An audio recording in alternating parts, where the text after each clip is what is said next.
دم باش تماشاوان هێژا سەکار نهێریمە لە کوردستان 24 بەرنامە دابێژ پێشکەش دکەم.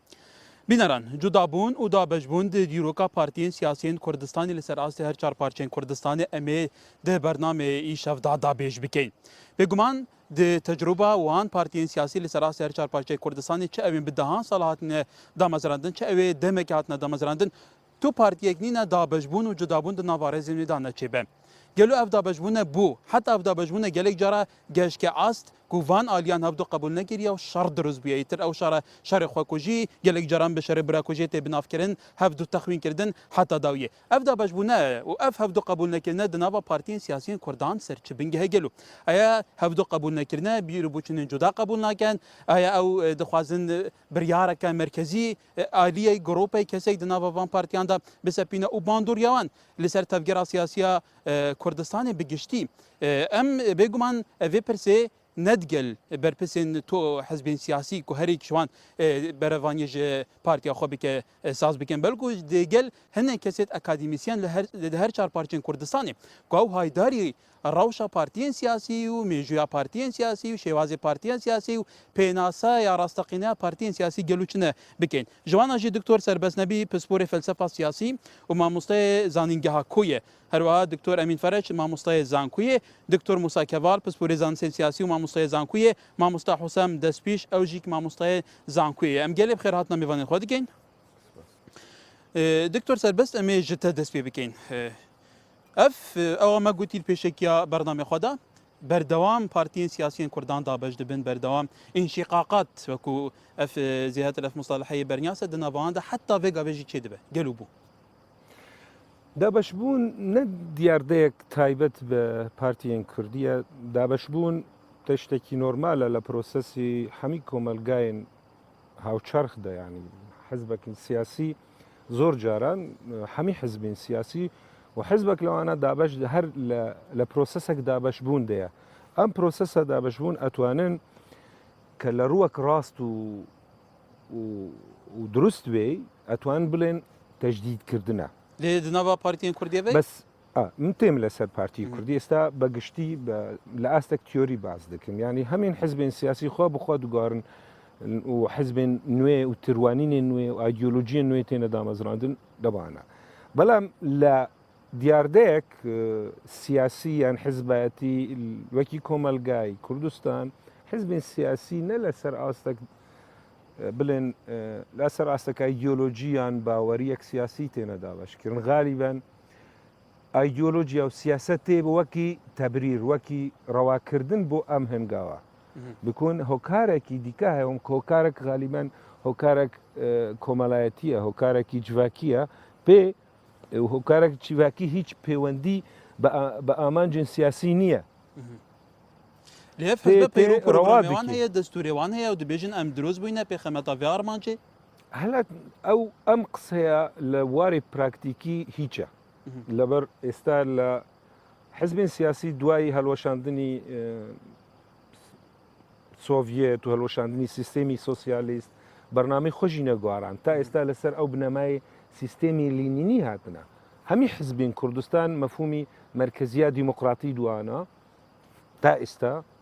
شێوازی هەڵبژارتن و شێوازی ڕێخستنی ناوخۆییدا شێوازی کە پێ حزب هاتنە دامەزرادن تا ئێستاش هەمی حزبین کوردستان پێناسەی خۆ ئەڵێن ئەحزاب دیموقراتیە سەوریە وشەی دیموقراتی سەوری ئەم وشەیە پەیوەندی بە فەرهەنگی ئایدیۆلۆژی مارکسیەت هەیە ینی لە حزبی دیموقراتی کوردستانی عێراق بەرەو حزبی یەکیتی بەرو پێکێکە بەرو حزبین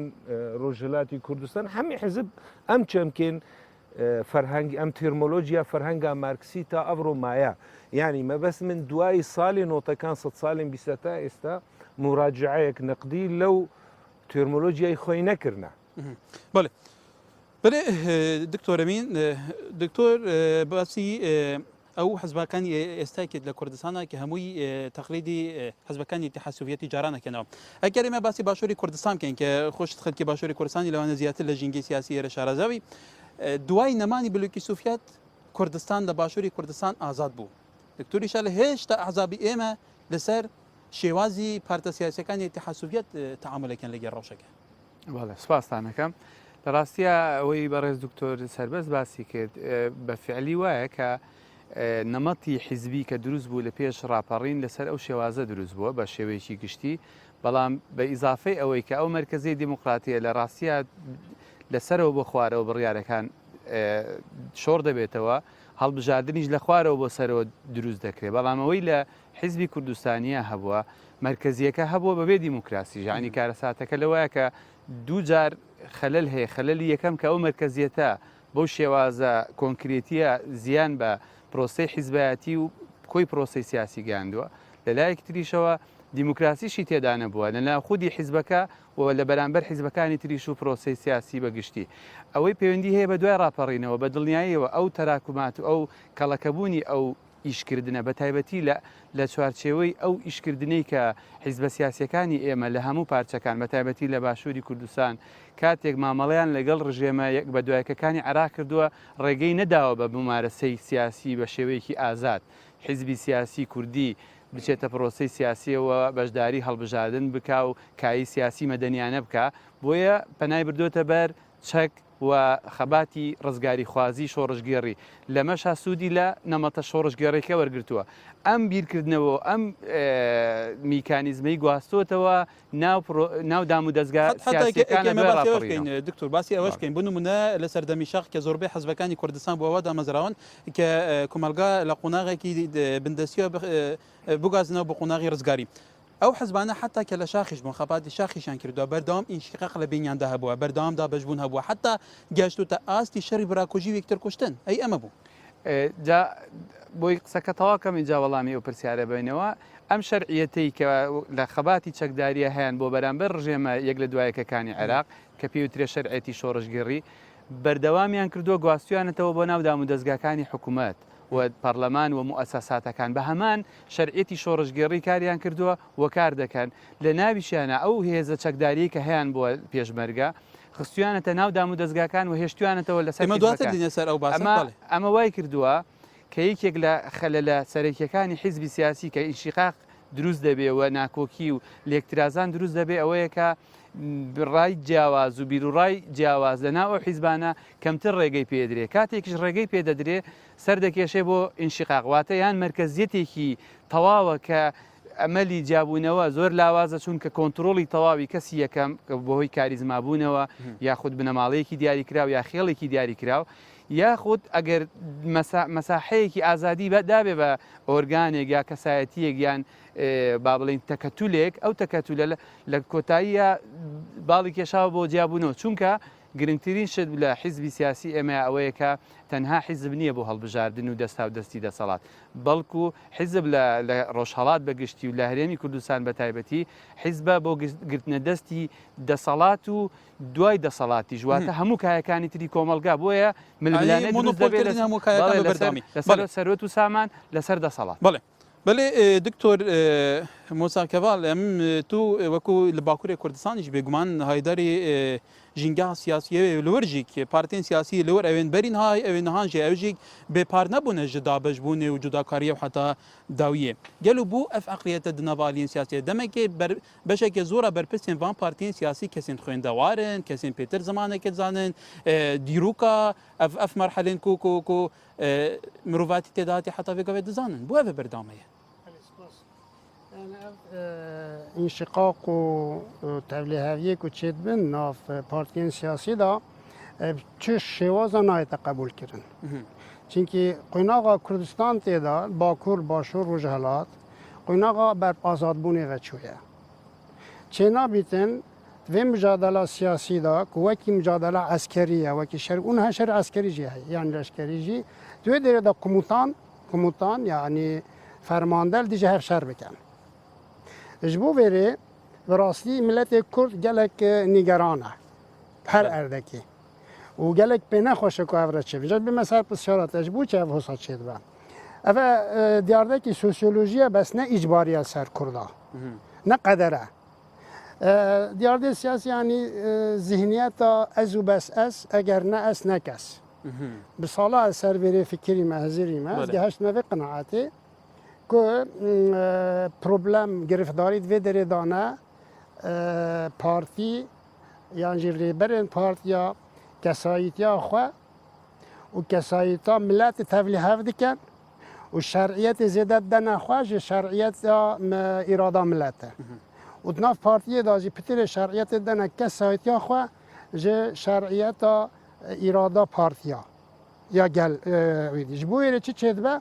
اف تبلیغیت اساس خو اف پروبلم که شرعیتیه کی شرعیت خورتره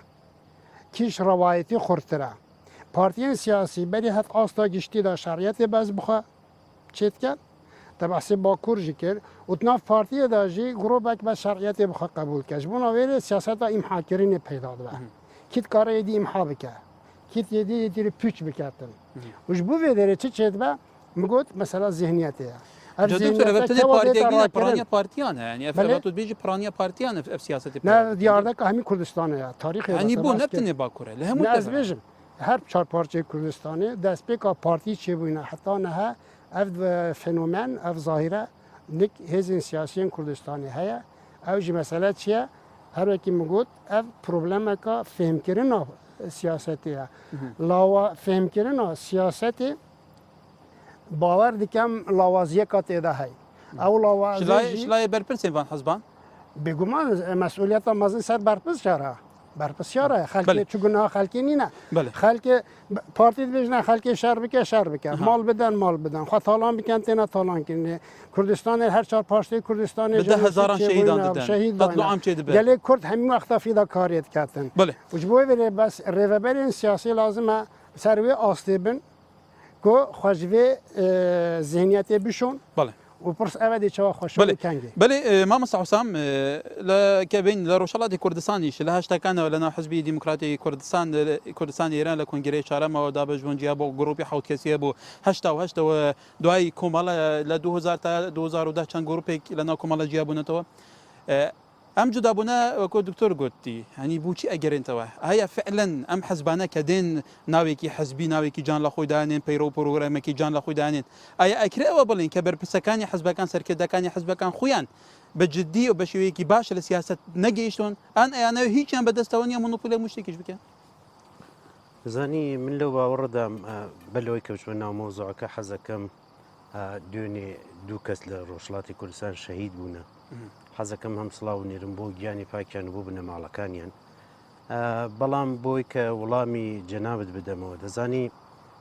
خوێندنەوە لە پرسێکی وەکو پارتی سیاسی یان ئەساسەن دیاردەیەلێک وەکو پارتی سیاسی من پێم وابێ دەبێت لەوە دەست پێ بکەین کە ئەو کانتێکستێک کە ئەساسەن ئەم ئەکتەرانە دێنە کایەوە لە واقع چ کانتێکستێکە کاتێککە من بۆ نمونە چاوەکەین لە پرۆسەی گەشەسەندن لە وڵاتانی ئەوروپایی مۆدرنیزاسیۆنێک هەیە کە ئەم مۆدرنیزاسیۆنە بە شێوەیەکی سروشتی گەشەی کردووە لە کۆمەلگای کوردیان میتفاقن نەکەوتووە کە تو بی پرۆسەی جیاواب بینی و دەرەنجامەکەی بێتە هۆیەوەی کە کۆمەڵی ئەکتەر بێنەکایەوە کەم ئەکتەرانە هەڵگری دیسکۆرسێلێکی جیاوازی خۆیان بن و لە ڕێگەی ئەم دیسکۆرسانە و ساسمتیان خۆیان بە کۆمەلگا ماڕەفیکەن لە ڕۆژهەڵاتی کوردستانە ئێمە لە پاش کۆماری کوردستانەوە لەواقع دەبێت وەکو دیاردەیەکی مێژووی چاوی لێ بکەین کە بزانین لە چه پرۆسەیەکە کە هاتووەتە پێش بەر لە هەر شتێکەوەی کە بزوتنەوەی ڕزگاری خوازی کورد لە ڕۆژهەڵات و لە پارچەکانی تر ئەساسن سابجێکتی کانتێکستی نێودەوڵەتیە بۆ نمونە ئێمە لە ڕۆژهەڵاتی کوردستانە حزبێکی شوناسخوازمانە بۆ بوو بە ناوی دیموکرات کە زەمن گۆڕاوە ئایدۆلۆژی هاتووە حزبێکی چەپ هاتووەتە تەنیشتیەوە كم قناعة يبارك عندي خباتي شكدارية ولا ما هو حزب شبج دابش بو چندين حتى بس وكي كده بجبني بيرو برنامج هم حزبنا مو يكويه كبلام ده بجبني لسر أساسي أو يكي بربسالتي زورتني بربسالتي نحزب برجي هي كان بيش مرجي كان قدري تزاني من أو جري بينم كودا بشكاريانا كلم سالانا لنيو بارتا سياسكان روشلاتي كردستان هاتو تاراوه دەرەنجامی پاشەکشەی سەربازی و دوورکەوتنەوە لە شناسی ڕاستەقینەی خۆیانە وەکو هێزی بەرگری یان هێزێکی پێشڕەو لە کۆمەلگا ئەمانە کە پاشەکشیان کردو لە واقعە دوورکەوتنەوە لەو شناسەی کە هەیان بوو و لە کۆمەلگا ویان توانی دابەزنە خوارەوە جا کاتێک هاتنە سەر عەرز دوورکەوتنەوە لە سیاسەت بەڵام لە کاتی شۆڕەشی چەکداری شارە و دابەژبوون هەبووە ئەو ناکوکە شۆڕشی دابشکاری بوو بەڵام ئەم دابشکاریان مەسەلەن بۆ نمونێ لە ناو حیزبی دیموکراتە هەمان بۆ لەو سەردەماوە بەڵام ئەم دابشکاریە نەیتوانی ئەو ئاستە حتا بپێچێ لە بۆچی بۆ نمونە لە هەشتەکان یەکتریان تەخوین کردووە ئەوەتی تو لەگەل باسی ئەوەتی تو لەگەل ئێرانی حتا مەش کراوە لە بینیان ئەو گروپی حوت کەسێکە جیاببوونەوە من ئاماژەم بەوەدا کە تو ئەم پرسە دەبێت لە کانتێکسی وا بخوێنیتەوە کە کاتێک ئێمە فرەیی قبولکەین لە کۆمەلگایەکە دەبێت زەمینەی ئەم فرەیە لە بواری معرفیە و بوونی هەبێت بەڵێ لەواقع لە کۆمەلگای کوردەواریدا ئەم فرەیە وەکو زەمینەیەکی فکری کە هەر بۆ نمونە بڵێن مۆدرنیزاسیۆن توانێتی ئەم زمینە سازکە وجودی نییە کاتێکم زمینە ئامادە نەبێ ئەم پێکدادانە بە نظر من شتێکی سروشتیە بەڵێ دکتۆر سەربەسەک و دکتۆر موسا ئیشارەت پێدای ملەتی کورد گەلێ کوردستانê li pal bernamêvan hizban bangeşewan xwe bi kuş dide welat dişewite qetlî am çê dibe her tiştek ev milete amadê her tiştekê bike pêxemeta bernamêvan hizban di niha de li gur wan guhartinên dramatîkî ku lê rojhilata navî çêbûna li nûtan heya niha kurd li başûr jî xwedî statuya destkeftê li rojava jî xwedî statuya heya niha ne li başûrê kurdistanê û ne li rojavaya kurdistanê bû nimûne ku du parçeyên rizgar kirîne van hizbanê yeketî netewê heye ne stratîjî netewê heye ne bernamê netewê heye heta di navxwe jî da yek dinya biryarên wan hene gelo bû ئەگەت یارمەتی مێ بدێ بەس دوابێ یەکتێبینی هەیە ڕوون ببێ ئێمە ناتوانن بە یەک قسە بە یەک شیرۆڤەکردن لەسەر ئەو دیاردە قسە بکەن لەبەر چی دوو شێوازی حزبان لە کوردستان هەنا ئێستا لەو قۆناغەدا کوردستان بەگشتی شێوازێک حزبی بڵێن لە قۆناغی تێکۆشەری و شۆڕژگەری دەنا شێوازێک حزب بوونە دەستلات لە قۆناغی مەدەنی دەنا ئێستا ئەمە لە بەرامبەر دوو دیاردەی سۆسیۆسیاسینە ئەم دخوازیین بکردبانە تاریف لەبەر وانە دبابێم ئاگابن لەبەر مەبەست بە حزب لەو قۆناغە جیایە مەبەست بە حزب لە ئەنجامدا ئامێرەکە بەدەستی ئامێرەکە سیاسە ئامێرە و حزب ئامێرە بەدەستی سیاسە بەڵام بەگشتی لە کوردستان لە هەمی پارچان لە تەجروبەی هەمی حزبان حزب بووە ئامانج خەڵک بووە ئامێر ئێستا هەمی حزبی کوردستان بەگشتی بێ ئێستسنا لە ڕووێ ئایدیۆلۆژی لیان لە ڕووێ براکتیکی خەڵک بەکارتێنن وەکی ئامانج خۆ نابینن وەکی ئامێر بەدەستی خەڵکیان بەدەستی نەتەو لەبەروانە پیرۆزباییە بەسەر حزب پێی پیرۆزباییەک ڕەهایە نابێ گۆمان بە حزب ببێ نابێ رەخنە بە حزب بێ تو رەخنە لە حزب بکە یان گۆمان بە ڕەفتاری حزب بکە هەر حزبێک بێ استثنا واتەی وێنا حزب لەبەر لەو مەرحەلەدا بە زمانی نەتەو بە زمانی مەسلحەی باڵایی نەتەو قسە دکێ ئامانجی پیرۆز قسە دکێ لەبەروانە ئەگە کەسێک رەخنە لەو حزباتکی ئەڵێ دوو لە دەرەوەی گۆتاری نەتەوەی دچێ تەکفیر دەبێ اینجا لۆجیکی سیاسیە ئەو حزبان وەکی لۆجیکی جەماعەتی تەکفیریە چۆن جەماعەتی تەکفیری بەحسی فرقە ناجیە دکێ و فرقە ئەوانە بەعینی منطق پەیوەندی لەگەڵ خەڵک دکێ وەڵامی ئەو کێشەی ئەو پرسین جناتان فەرمۆکیری ینی وەڵام لەسەر شتێکی جەوهەری هەیە وەڵامی ئەو مەسەلەی قیرانی قەراری سیاسی کوردیە بڵێن قیرانی قەراری قەومیە ئەو قەیرانە دەرەنجامی چ دروست بێت قەراری قەومی کوردستانی هەیە نا هەیە ئەمە نا طبعا نییە قەرار قەومی نییە نا اینجا ئەم قەراری قەومی تا ئێستا نییە و لە قیران دەیژی لەبەر دوو هۆکارە هۆکارێک بابەتی هەیە کە کوردستان دابەشە تا ئێستا هەمی حزبین ئەڵێن ئێمە قەومینە ئۆکێ گۆتاریان نەقەومیە گۆتاریان نەتەویە گۆتاری هەمی حزبان لە بەبەشەکان مەسەلەن پێکێکە ئێستا گۆتاریان چارەسەری مەسلەی کوردی لە ژێر گۆتا سینۆرەك سیاسی ناوی تورکیا چارەسەری بینێ حزبین سیاسی کوردی ئێستا لە سووریا بەگشتی لە ناو چارەسەریەک بە گۆتار بێت اینجا لەلایەن بنەمای یەکەمی پیرۆز دەولەتە و سینۆری دەولەتە نەبعقلە کوردی پەیوەندی دەکەن لە کوردستانی عێراقی شوانە پارتی و یەکیتی وانە و گۆرانی شوانە دەرەجە یەکەم ئەوە بۆ مەهمە سینۆری عێراق عینی شت لە لای برادرانی کوردین ڕۆژلا سەدەمی تەکتیکی نەبابەتی خۆیەتی بڵێن کە نەهشتیە قەراری نەتەوی بێدامەزران دەستی وردانی ئەقلیمیە تا ئێستا ئێمە ناتوارن گۆتارێک نەتەوی هاوبەش دروست بکەن بنەمایەن بڵێن عهدێک یان پەیمانگەیەک نەتەوی بێدامەزرانیوان ئەم حزبە مەسەلەن بڵێن نابێ پەیوەندی لەگەڵ دوژمنین داگیرکەرین کوردستان ببێ ئایا حزبك لەو حزبین لە کوردستانی عێراق یان لە کوردستانی سووریا ئیران ئەتوانێت ئەم بنەمایە بەکاربێنی ئێستا لە کوردستانی عێراق لە ناو یەک سینۆری سیاسی دابشن ها دو محوري سياسي هنا دو او مفيا قراري بكم كوني برسك هنا. بله ما رون بكم اجاز احمد بله كر دو رفتاري سياسي درباري مسألة روجاوا هنا لرو شباب خجي ولا روجاوا انا بخجي كسا أو تفدم هي لباكور جيك اللي باكوري وصايا جوايا، للروشالات هرشي جوايا. جوايا. اما ديار دي قيراني بله درياري بله دكتور امين پارتا سیاسەکانی کوردستان ئێمە ئەچینە ناو ئەنگلی بابەتی ئەم جارێ بەرنامە دابەشبوون ئینشقاقە ئەم حەزبانە ئینشقاقە بن یەکتر قبول ناکەن حتا زوالێ دێت هیچ کەس ناتوانێت ئەمانە جارێکی دیکە ئاش بکاتەوە ئەگەیەتە لێواری شەڕ دواتر وڵاتانی دەرەوە دێن وڵاتانی ئەقلیمی دێن ئەو وڵاتانە کە هیچ کاتێ خێر و بێری وڵاتیان نەویستووە دێن هەوڵە دەن ئەم حەزبانە پێک بێنن ئەمە بوو لە ڕاستی ئەگە دەرفەت هەبێ ینی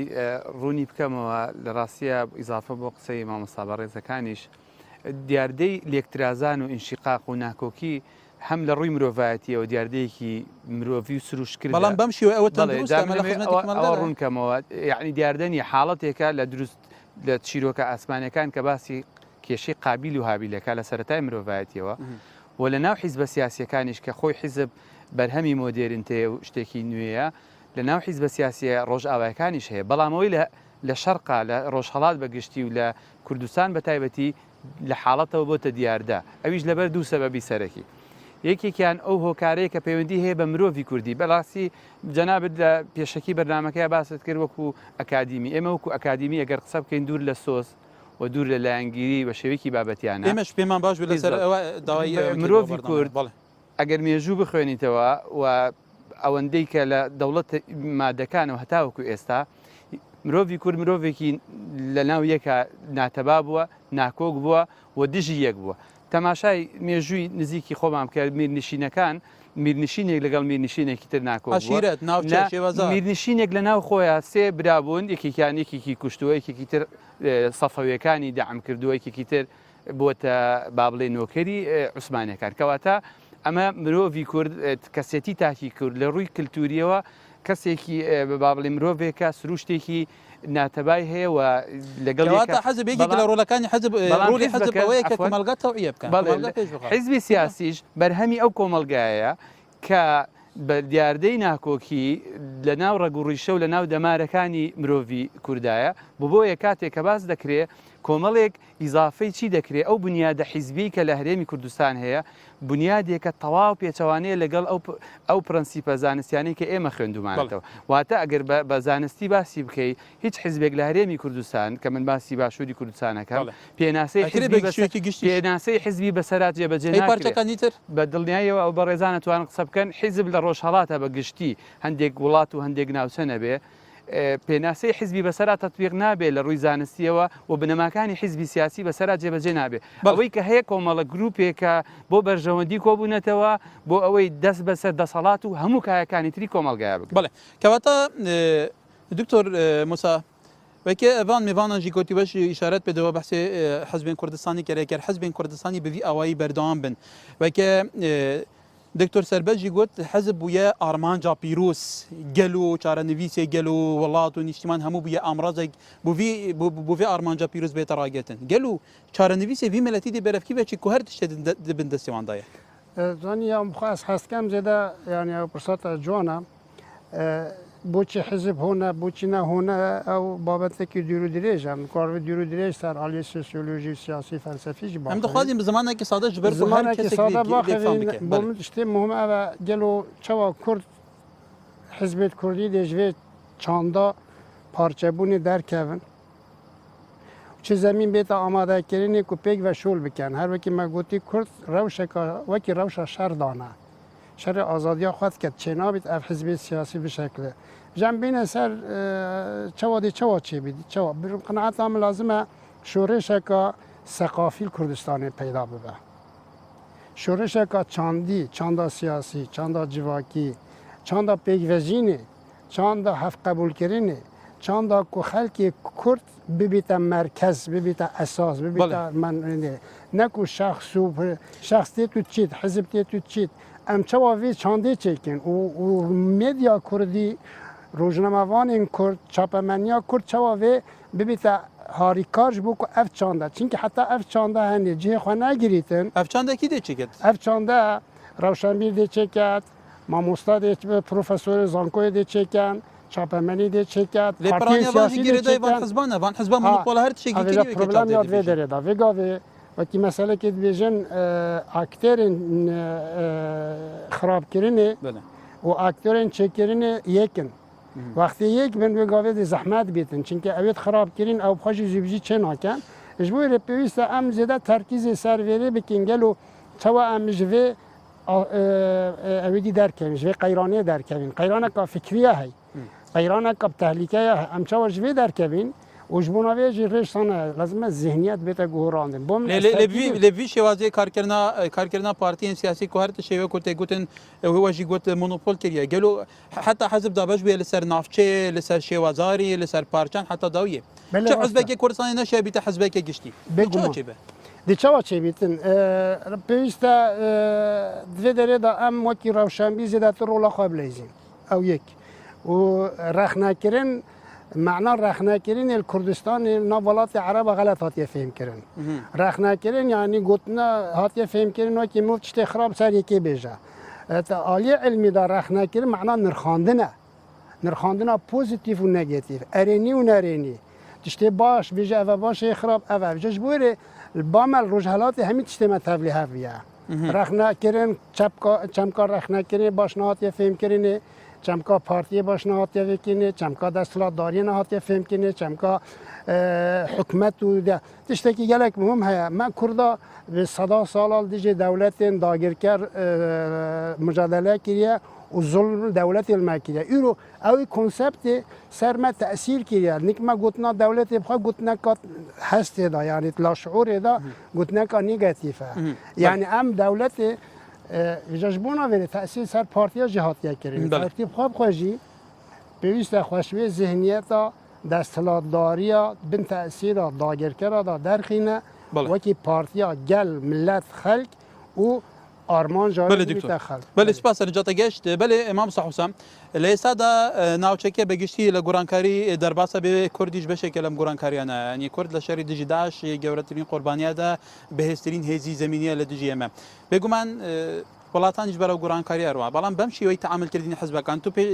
bîdayetî pirsyarekem basî Rojhilatê Kurdistanê kir. Hizbeke lewê dest bi xebatê çekdariyeke şehîdî dawe. Hizbekanî dîke dijî em bîrokene. Bem şêweyê çûn etwanê destkeftî bû milletê Kurd li çarçî em gurankarîyekan dest bixe. زانی ئەو شتانی کە لە ڕۆژەوی ڕۆژهەڵات هەیە من پێشیش ئاماژەم بە هێندە خاڵ کرد لە حاڵی حازرە ئێمە دوو تقریبەن جیبهەمان هەیە لە کوردستانە بە نسبەتی ئەوەی کە جۆری بیرکردنەوەکانی ئاراستاکە یەکەم جبهەوەیە کە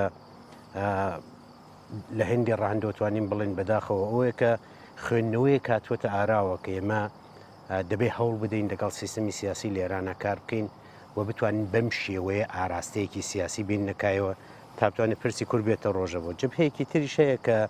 تا حدێک تایبەتمەندی پۆزیتیڤی تێدایە ئەویشەوەیە کە لە ڕەحەندی کوردستانیەوە سەیری سیاسەتەکە وا بیرەکەنەوە کە ئەساسەن هاتنەکایی فاکتەری کوردی لە هاوکێشە سیاسیەکانی کووردا دەتوانێت جۆرێک لە بزوێنەری لە خەباتی کووردا بێنێتە ئارا بەڵام لە جەوهەری خۆیدا ئەوەی کە لە حاڵی حازرە من تێگەیشتوێتم لە پارتە سیاسیەکانی ڕۆژهەڵاتەوەیە کە ئێمە لە سەردەمێک لە قەیرانی شوناسا دەژیین شوناس بەو معنایە کە ئێمە کێین ئایا کۆمی هێزێکی خەباتیێڕین یا هێزێکین تەنیا دانیشتوین خەریکین کایەکی لاوەکی یان ڕووتی زۆر بێمعنای سیاسی دەکەین لە ئەرزێکا جۆغرافیەکە تەبیعی تا ئەم بەهاری ئەم ساڵ لەواقع کە جۆرێک لە ڕۆژەوی سیاسی لە ڕۆژهەڵاتە گۆڕاوە کە هێشتا پوختە نەبووە نەگەیشتوتە ئاستێکی باش بەڵام بەحسەکەوەیە کە تا پێش ئەو مەودای لەواقع بەحسی ئێمە بەحسێلێکی لاوکی بوو بەحسێلێک بوو کە ئەحزابی سیاسی ڕۆژهەڵاتی کوردستان بەبێ و جغرافیان بەدەستەوە بێ بەبێ و ئیمکاناتیان بەدەستەوە بێ خەریکی حکومێلێک بوون کە حکومەکان زۆرتر حکومێلێکی فەردی بوو بەڵام لە ئێستا دەتوانم بڵێم کە جۆرێک لە جوڵە هەیە بەڵام ئەم جوڵە هێشتا فۆرمی بەخۆی نەگرتووە تا تو بتوانی بێژی ئەم فۆرمەت ئەگەر بە کورتی جابی پرسیاریم دەی بگومان ڕەوشی ڕۆژهەڵاتی کوردستان جیاوازە لە پارچەکانیتر ڕۆژهەڵاتی کوردستان هیچ کەسێ ناتوانێت هەر باسی کورتبوونی خۆی بکای سەر ئەمری لە سێدارەدانی تر بە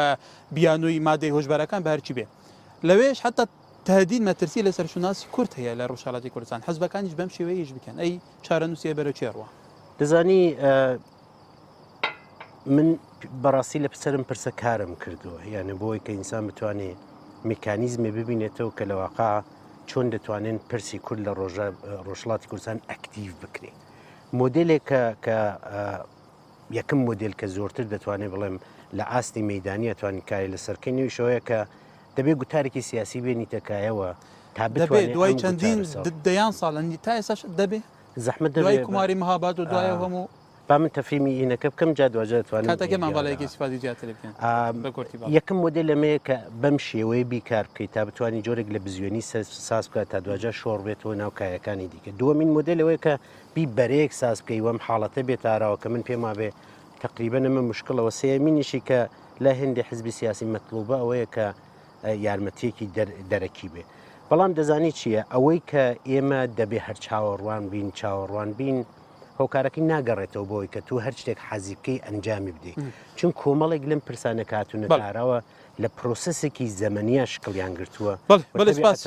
شوێنی خۆیان دانا بەڵێ سەرنجت گەشت دکتۆر ئەمین ئەگەر ئێمە بێن باسی ئێستا بوو نمونە ئەگەر باسی کتابان بابەت ئێمەش تەحدی نەبووە لەسەر یەکێتی کە ئێستا دوو باڵ دروست بووە و باسیەوەکە بەسەکرد ئەوەکو نمونەی کەرگرین ئێستا باڵی بریاری ناوان دروست بووە ئەم بریارە ناوەندیش لە دوو جێگیری سکرتێری گشتی پێک هاتووە هەر دوو جێگیری سکرتێر خاوەن نفوسن لە ناو یەکێتیە لەسەر ئاستی ئەقلیمیش خاوەن نفوسن هەنی پێتوانیە ئەوە بخۆشی ئیشکاریەکە حەزب بەم شێوە بیر بکاتەوە بەرەو سەنترالیزم و بەم شێوەیە پرسیارەکە تێنەگەیشتم یعنی عفوان ئەگەر مەبەست چییەکە وتم ئەوەی ئەگەر ئێمە بوو نمونە تەجروبەی ئەخیر وەربگرین یەکێتی نیشتیمانی کوردستان وەکو هێزێکی کاریگەر لە ساحی کوردستانیە ئێستا لەسەر بریار لە ناو حەزب کێشە هەیە باڵی ناوەندی بریار دروست بووە ناوەندی بریاریش لە دوو سکرتێری گشتی یەکێتی پێک هاتووە کە دوو کەسی بەهێزن ئەنی ئەمە ئەخیر مودێلی ناکۆکی حزبە سیاسەکانی کوردستان و حزبانەی کاریگەریان هەیە بەڵێ لە ڕاستیە بەنسبەت تەجروبەی یەکێتی نیشتیمانی کوردستانەوە لەو بوارە گشتیەکەیە بە دەرنیە لە ئەو حاڵەتەی کە لە هەرێمی کوردستان هەیە کە هەموو حیزبە سیاسیەکان ئەو گرفتانیان هەیە کە یەکێتی نیشتیمانی کوردستانی شەیەتی بەڵام ئەوەی کە تایبەتە بە یەکێتی نیشتیمانی کوردستان لە سەرەتاوە وەکو لایەنی ئەکادیمی لایەنە ئیجابیەکەی بۆ باز نەکەین کە زیندوی یەکێتی نیشتیمانی کوردستان لەوەی کە لە سەرەتای دروستبوونیەوە بە بیرروبەچوون و جیاواز هاتۆتە گۆڕەپانی سیاسی و ڕێی جیاواز و باڵی جیاواز بەڵام گرفتەکە لە یەکێتی نیشتیمانی کوردستانە کە زەق بۆتەوە و زۆر گەورە بووە کێشەی لە دەستدانی مەرجەکە بدەی بۆ ئەوەی فکرەکە بگەێنم لە دەستدانی ناوەندی بڕیاریان کە بەڕێز مامجەلال بوو وەکو کەسێکی کاریزما کە کۆکەرەوەی هەموو باڵە جیاوازەکان بۆ بە درێژایی دروستبوونی یەکێتی نیشتیمانی کوردستان سەر ڕای ناکۆکیەکان بۆیە نەخۆشکەوتنی دوورکەوتنەوەی لە پرۆسی سیاسی و لە حیزبایەتی وای کرد کە ئەو ناوەندی بڕیارەی کە هەبوو لەق ببێ و دابش ببێ بەسەر ئەو کەسە دووەمانەی کە لە ناو حیزبا هەبوون لە شێوەی باڵەکانی یارمەتی بدەوە کەمە پرسیارێک بۆ دکتۆر سەربەست دکتۆر سەربەست پارتیên سیاسیên Kurdan وەکو çavdêr dibêjin çarenivîsê xwe bi kesê yekên vegirê daye bo nimune yê girtuviya nimuneyekê bînte pêş sekreterê wê emîndarê wê gişî Salahdîn Bahadîn kongreyekê xwe muraşehneke careke din înave Enî dibêjin eger partiya siyasî bû nimune behsê Mam Celalkî yeketî yêkem kes nemîne diref partiye binîve namîne یەکیتی عفو دکتۆر ئەمینیش فەرمۆکری قسە کرد یەکگرتی تۆزێکی ئەو دینامیکیە لە ناو یەکیتی ینی دینامیکیەک بە دامەزراندنی یەکیتی هەیە لە هەر کاتی ناو یەکیتی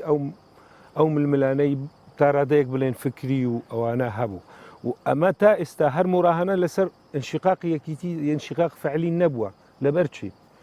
یەکیتی تا گۆران هاتە دامەزراندن تەماشەی بکەی گۆران لە دووری ئۆتمیسفێری مشکی یەکیتی نەماوە لە ناومایە لە ناوعینی ترادیشن لەبەر چی یەکیتی بووتە دیاردەیەک سیاسی بووتە دیار نمونە بوو بابەتی مەسەرەندی نەبوو بەڵێ ئەمە نمونەیەک لەبەر وانە ئێستا ئەو تشتێن بەرز بووە باوەڕ ناکەم بەرەو ئەنشقاق بێ بواتەی انشقاق کەسێن یەکێ من حزبان کەسێن یەکێ من حزبان کەسێن یەکەمین لە هەموو چارەنویسی حزبی بگرێت ئەمە علاقەیەک بە سۆسیۆلۆژیا هەیە علاقە بە کۆمەلگای کوردایە مەفهومی تەکا چییە یعنی ئێستا تێگەشتنی مەفهومی تەکا لە کۆمەلگای کوردی چییە تەکا ناتێناسین بە کۆمەلگا تەکا بەخۆی تێناسین کە ئەوە بنەمای جوولەبوونە لە کۆمەلگا دروستکاری هەر شتە و پێوەری بریاری ئەخلاقی و سیاسیە لە کۆمەلگا لەبەروانە ئێستا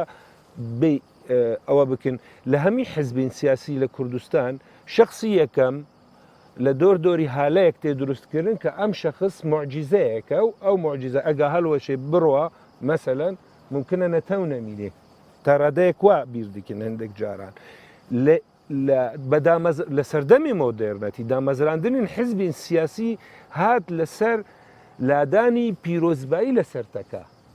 لەسەر لادانی پیرۆزبایی لەسەر کەسان کەس نەما پیرۆز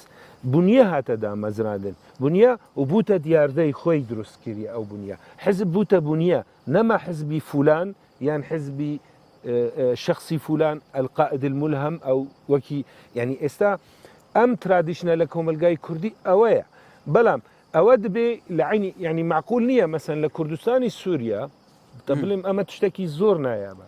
یەکەم دامەزرانەری حزبی سیاسی دکتۆرا لە فەلسفەی هاوچەرخە بوو ئێستا سکرتێری حزبین کوردی لە سووریا هەنە ئەومی نازان بخوێنن ئەوە تراجیدیە ئەمە عەلاقە بە پەیوەندی بە تراجعی زۆر خراپیش کەواتە ئەگەرمە بگەمە پرسیارێکی بۆ مامۆستا حسام کەواتە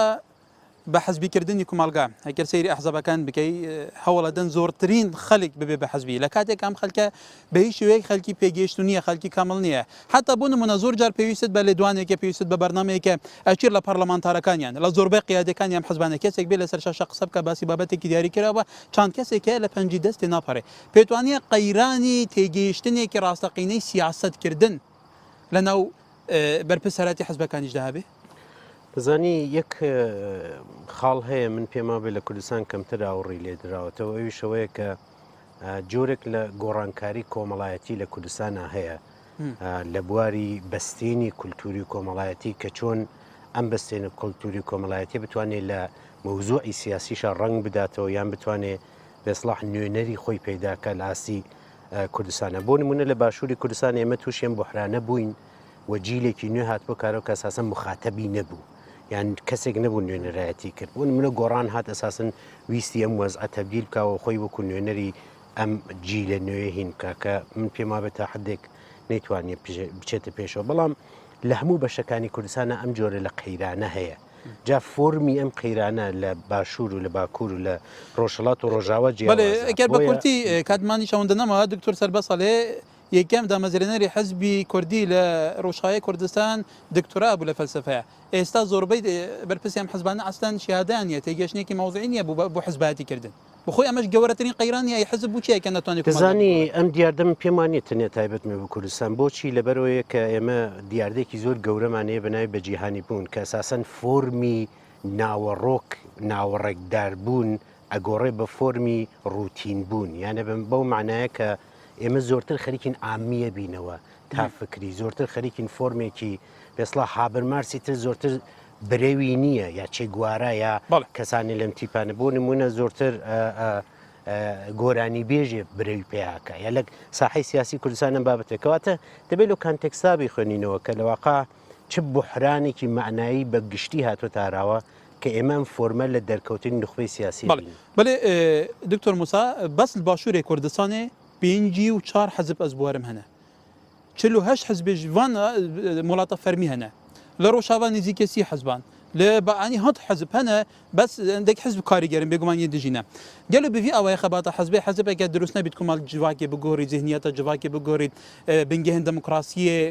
ناو جواکی بچەسبینیت ئەی حەزب تەواجدای سەر چ ئەساس مخابن حزب vêgavê taban bêguman tiştê pozitif erênî jî ba hizba heye em hema tiştê nerênî jî hemî nebêjin bes mixabin rewşa hizba biyewê derê ku civata Kurdî pitêr dijê hev belav bibe destpêkê da eşîretî û herêmperestî hebû eşîrperestî hebû nakokiyên dînî û mezhebî hebûn awayekî giştî wezîfa hizbê heye ew e erkên hizbê hene ku vana kokiyê dikevin raketin civateka hemdem civateka pêşkeftî civateka مدرن چیکاتن بس مخابن لکردستان حزب وظیفه خوانا رابن لگل جات بیجن سرین وان حزباجی بردوام سروی میجویا کد گله که یا پرنا کو کی نهاجی سروی میجوید و اف حزب جی تشتکی دی دیارده دی هیال نیک کردا و رجالات نانویب آکی گشتی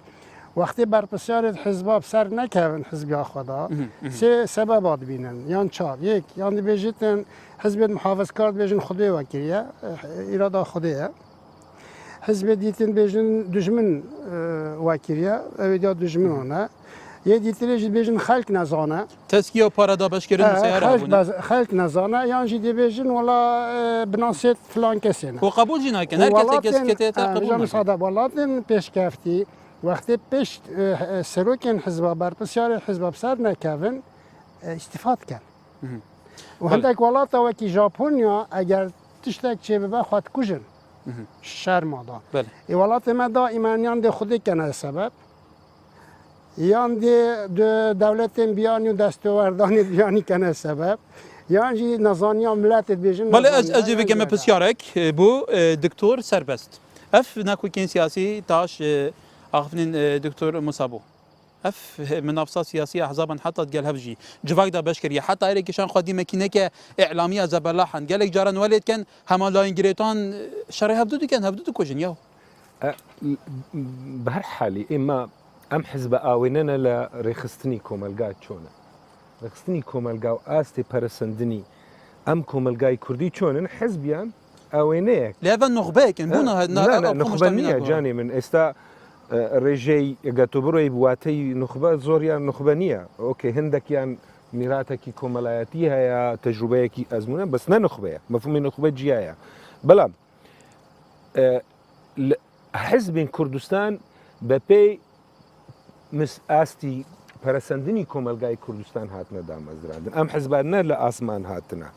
چون ام كوملغا هاتي رخصتن حزب يانيش بأوانا أما إشاريك يعني نشانك كوملغاي إما خو بخو ندا فراندي قيراني خو تقالك بحثي فكر دكتور أساس كان فيب سيارات شب كان باشا حزب أكر نهاد بيتا دروس كرين حزب ملتي برافقو ناغا كباشر ببا قران كاريد نافا مجتمعي دا دروس كا يعني بو لا مدى سبيك دا قلت يعني الليرة حزب كسردمي هاتا دام سردمي نوي كهاتنا دام زراندن هاتنا دام زراندن وكي أميرك بو قران كاري وكي أميرك بو جيبا جي كردني آمانجين سياسي وكوملاياتي وآبوريش بلام لا إما حزبنا لبو أوهات حزب بخوا وكي آمير بوتا آمانج بدست يشتي لبرو أنا تا إستا لكردستان با توزكين قسيمة نميني بس صحافي بي مجي بباشا بس دمجي لكردستان قوتارك سياسي بقشتي إيمن بحث ديكم لا چار پارچا قوتارك سياسي هاو باش نية كقوتارك سياسي نتوي هاوبەش نەبێ واتەوی ئامێری ئەم گۆتارەژی بەجێ بکە هاوبەش نابێ ئێستا هەر حزبێک ژێر ئاسۆیەک جیۆگرافی و جیۆپۆلیتیکی بیر دکەی کەواتە واتەوێ ئێستا بە ئەمە پراکتیکی اینجا بیر بکەن ئێمە پێویستیمە چیم هەیە لێرە ئەمە چەند ساڵە بە کورتی کۆنگری نەتەوەی دبابێ هەر کاتی ئەمن لەسەر ئەو مەسەلە زۆرەوە کۆنگری نەتەوەی کوردستان بێ دامەزراندن ئەمە یەکەم خاڵە کە کۆنگر شێوازێک لە شێوازکردنی ريخستبوني برياري سياسي كردية. بله أوا دكتور أكو دكتور سبتي شوت أحمد خاني على هيكش مجي هبا اتحادك حاجة قادري كويا لا جگر خوين بقرا حتى وخوني شاعران جبوا استاش زربي حزب كان علين بيوستي كتينة توي دروز بي بيوستا قطاريكا وباش دروز بي بيوستا هموش تيكش لبردستي خويانا لكاتك خويان سبب كم سنة دروس نبي بو من بس ما كده يعني دروشم بدروشم وببيروي ناوخو ببيرو برنامج ما حزب سياسي مان هي بجمارة بريزة باست كده فري سياسي مان هي بلان بناوروك حزب سياسي مان نية وكعلي حزب سياسي مان نية إما باز لشيء أكيد نا التزام كريه ببيروي ناوخو نا التزام كريه بكونغري وبستني كونغري لكاتي خويا أجر كونغري كيش دكريان بتشابل الرئيزان بريدة كريه یاخود تەجیل دەکرێت وە گوتاری سیاسی ئێمە گوتارێکی داخراوە گوتارێکی لۆکاڵیە ئێمە ئەگەر زانستیانە مەفهومی ماکس فێبەر وەکو کۆمەڵناسێکی بەناوبانگ وەربگرین کۆمەلگای ئێمە کۆمەلگایەکی تەقلیدیە کۆمەلگایەکی پشت بە کاریزما و بەدەسەڵاتێکی تەقلیدی و بە کللتورێکی تەقلیدیە بەسێ ڕنگدانەوەی حیزبەکانیشمان لەو چوارچەوەی واتە فۆرمی گشتی لە کۆمەلگای ئێمە نەچۆتە ئاستی دامەزراوەی و یاساییەکەی کە کۆمەلگا پێشکەوتەکان تایدا دەستا و دەستی دەسەڵات لە ناو حیزبەکان و لە ناو مؤسساتی کۆمەلگا شاپەی ڕەو بکرێ بۆیە قۆرەخکاری دەبینی و ئینشقاق دەبینی لە دژی ئەو قۆرەخکاریە بۆ نمونەکە کاریزماکە نەما ئەو کاتە خەڵک جیلێکی تر دروست دەبێت بۆ جێگرتنەوەی کەسیەکە کاریزمایی ئەگەر ئەو شێوازە سیاستکردنی ئەحزابەکان بەردەوام بوو ئەو شێوازی ئیدارەکردنی وڵات و کۆمەلگا بەردەوام بوو ئەی چارەنووسی ئەم خەڵکە ئەم گەلەکە بەردەوام قوربانیادا بەردەوام تەسیادە بەرە چێڕوە ئەو بۆ شێوەیە ئەمە ڕەشبین نەبین ئەوە ئەگەر معادلەکە وا بێ نەهامەتیەکان بەردەوامە بێ بەڵام ئەگەر بەراورد بکەی لە ڕاپەڕی هەتاوەکو ئێستا بەڵام لەسەر ئەردیواقابی وەکو دکتۆروتی گوتاری نەتەوەی نییە کۆنگرەی نەتەوەی قەت نابەسرێ نە لە ڕۆژاوە نە لێرە فەرمو پەرتەوازەی هەرێ بخۆی ئێمە ئەگەر بەو شێوەیە بەردەوامێ بە دڵنیاییەوە کێشە و گرفتەکان بەردەوامە بێ بەڵام ئێستا جیلێک دروست بووە یعنی ئەو کێشەیەکێک لە گرفتەکانی ناو حیزبە سیاسیەکان ئەو ململانەیە لە نێوان نەوەکانە یعنی لە بیرمان نەچێ ئەو کێشانەی تر هەیە بەڵام ململانەیە لە نێوان نەوەکانیشا بۆ خۆی ڕنگدانەوەی ئەو واقعەیە کە جیلێک دروست بووە قبولی ئەو فۆرمە لە حیزبایەتی و شێوازی حیزبایەتی نییە بەڵێ دکتۆر داوی سەرنجاتە گەلو چ ئەلندەکەیە کۆ حزبین کوردی بەرەف ئاسێکی دی بچنی تر گۆهداریەوە بکەن بێمید نەبێت مرۆڤ هەمی وەختا باشە ڕەوشان نەهادا هەندێک ئیشارەتێن یەکبوونێ ڤگاوێ نینن و ئەس بێ فکرێ دامەژی کو حزبێت پارتیên کورد ئەو خوب خۆشی هەست دکەم خەلەتیێت خوا بکێ ماسیێت خوا و هەست دکەم مەسئولیەتە خوا بەس ئەرکن خوا ناڕابن دوێ دەرێدا لازمە پێویستی هەیە و زێدەتر تاکید بێتەکردنێ لەسەر پێویستیا گۆڕاندنێ ذهنیەتێدا ئزناتە هەبە ئەس خوازم ئیشارەتی بخاڵێکی بە بکەم زۆر کوردی دکتۆر دەبێژم gelê Kurd hemî wexta çil Bakur bî, çil Başûr bî, çil Rojhelat bî,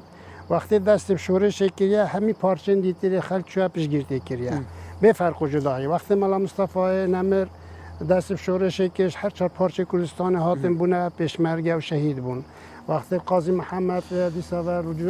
Belê diktor serencata geş demê me her nema ez daxwaza lêborînê dikim. Mamosta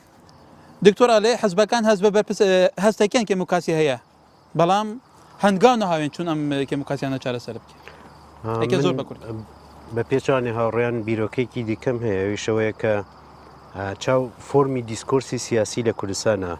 corek li goranî beser hatibû. Em gorane li formî besla polarizebûn beser çwar cibha tebdîl bû be dû dîskorsî serekî. و هم دو دیسکورس سرکی اساسا هم محوریتی جغرافیایی پیدا کرده هم محوری دەسەڵاتداری جا ئەگەر بتوانین ئەمە جۆرێک لە ئەداپتی بکەین بناو کۆمەلگا من پێما بێ دوجار توانێ کاریگەری دابرین لە جۆرێک لە ئیستابڵەتی لە ڕەفتار و بیرکردنەوەی ئینسانی زۆر سپاس تەماشاوان اینجا gelek سوپاسیا میوانên xwedkem û spasiya wejîtkem ku heyana bînerên hêjayên me bûn bêguman em ê hewldeyîn di carên bihêd bi zimanê kesêt akademîsyen şaraza hemû arastên jiyanê bûye şirove bikein heta bi ev geşneke din di xêr û xweşiyan